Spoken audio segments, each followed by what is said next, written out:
Hi, I'm Matthew John. I'm a program manager in the Hyper-V team, and today I'm going to talk about Hyper-V in Windows. In this video, I'll walk you through the steps needed to install Hyper-V.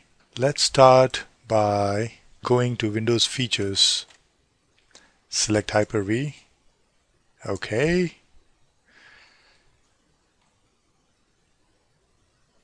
and then reboot. Hyper-V will be installed. After the reboot, you log back in and you see that Hyper-V has been installed. Now that we have installed Hyper-V, let's go ahead and set up virtual networking. Virtual machines communicate with each other using virtual networks. For that, I need a virtual switch. Let's create a virtual switch. I will start by launching the Hyper-V manager, through which I get the virtual switch manager. I'm going to create an external switch. What that means is my virtual machines will be able to communicate with the external world. I'm going to give it a name, say external Wi-Fi. You will notice that I have an option of selecting one of two NICs.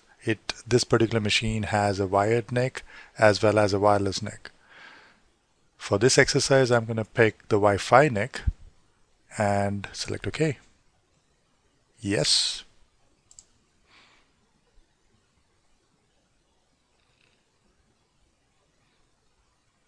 And that's it. I have created a virtual switch.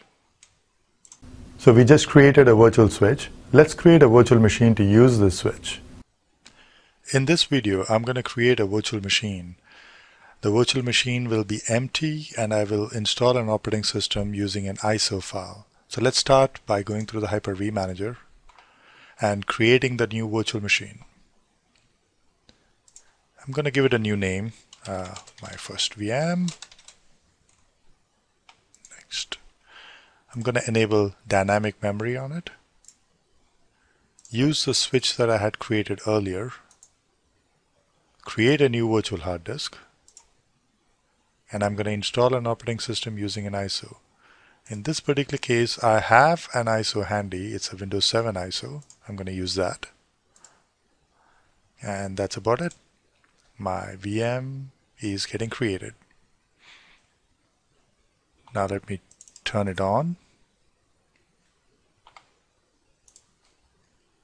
And it should boot directly from the disk.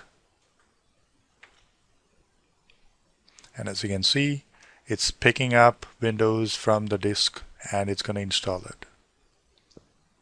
And we just created our first VM. The VM is connected to the network and we're good to go. Thank you for listening to me. We would love to hear your feedback.